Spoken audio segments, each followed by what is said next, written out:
Divide 847 by 5 in a long division method. 5 times 1 is 5. On subtracting, we get 3. So now we put down this 4 and it is 34. 5 times 6 is 30. On subtracting, we get 4. So again we put down this 7 and it is 47. 5 times 9 is 45.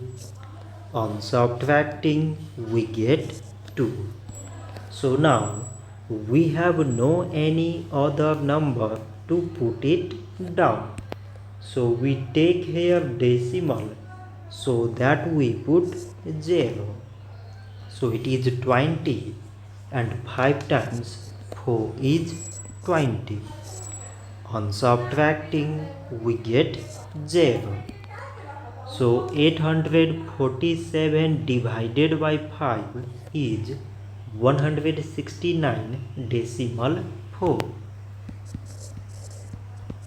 So this much for today, and thanks for watching.